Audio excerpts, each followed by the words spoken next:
this is going to change the trajectory of what we have for patients with CML.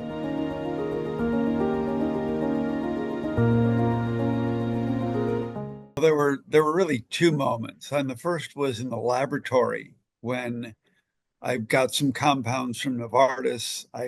They were blinded. I didn't know what they were.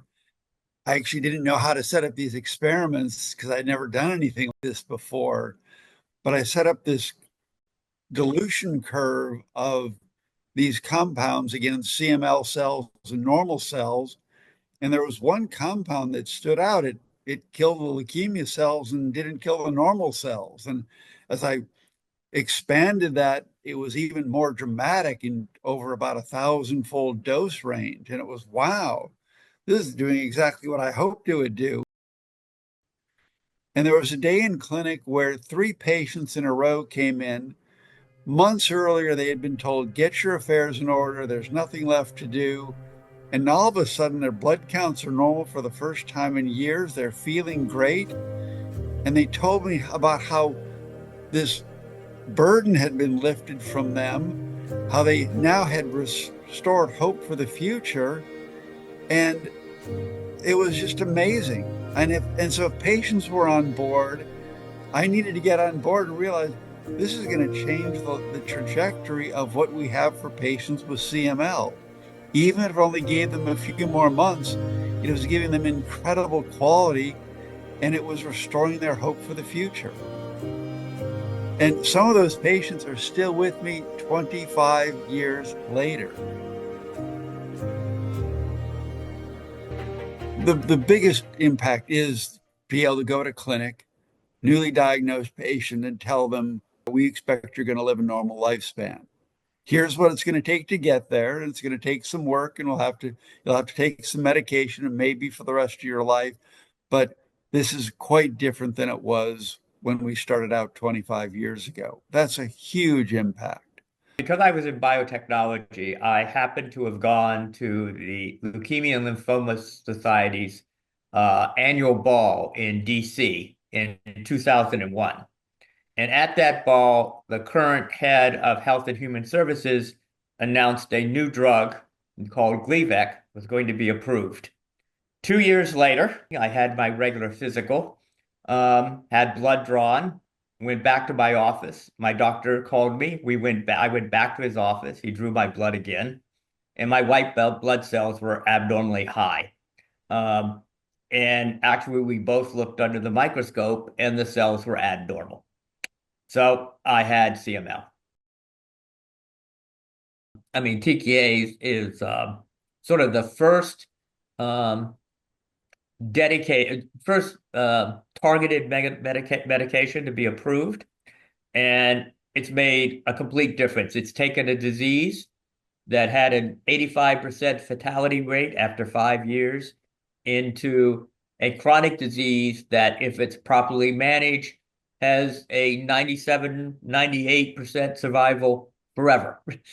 We had patients of CML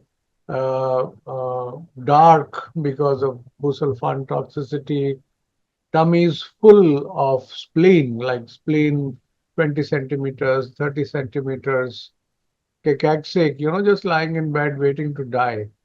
And then you had this magic bullet, and in 3 weeks' time, the patient was standing, sitting, eating, and walking. So, medical oncologists of my generation, hematologists of my generation witnessed that magic, that transformation which imatinib brought about in the treatment of CML.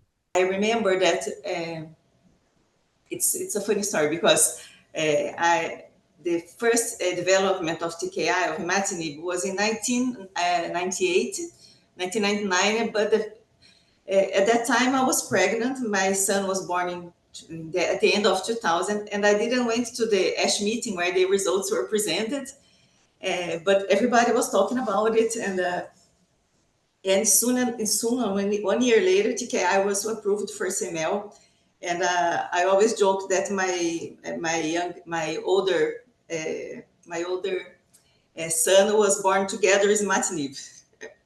And so it's 25 years now. He's turning 25, And all these years, I could see all the evolution that the patients, all that we have accomplished in treating CML patients. There was a patient that was pregnant together with me at the time.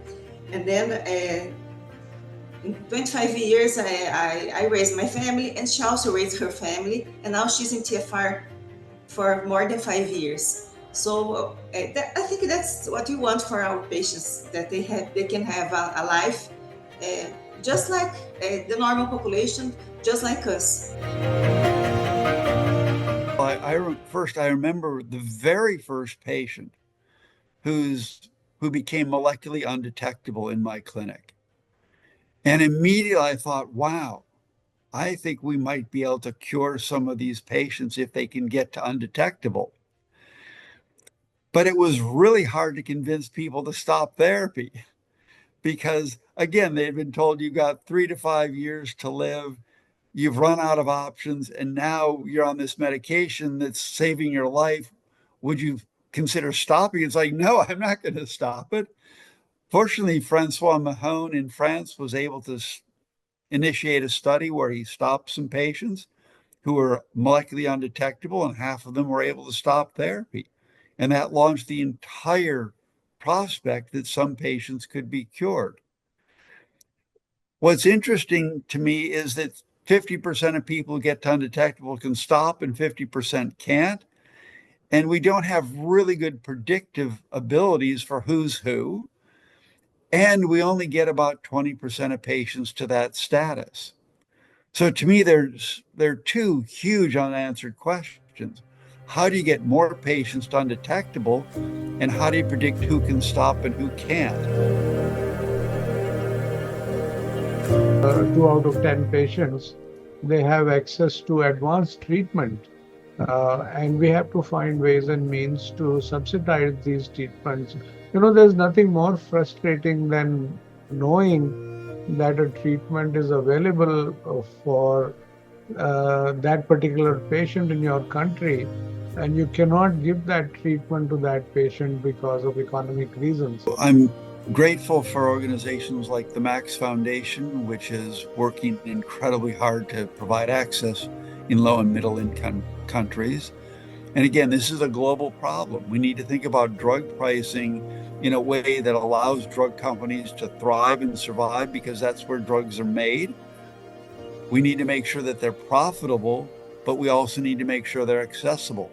And that has to be a global conversation. It can't be a conversation in isolation, because ultimately we want everybody to have access to medications that they need to save their lives. And I mentioned the 1999 conference in Biarritz, where many of the founders of ICMLF and others came together. And you have to realize I was a pretty young investigator at the time. And I was working now with the giants of the CML field, the John Goldmans, the Rudiger Hellman, Francois Guillot in France, and just all the giants in CML. And they embraced me. And they looked at this is going to be a huge advance. This is somebody we want to make sure that he gets the credit he deserves in bringing this treatment forward. And I just felt so welcomed by the CML community.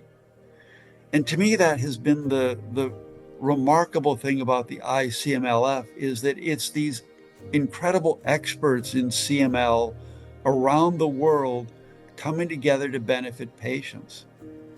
And that's the same warmth that this community has.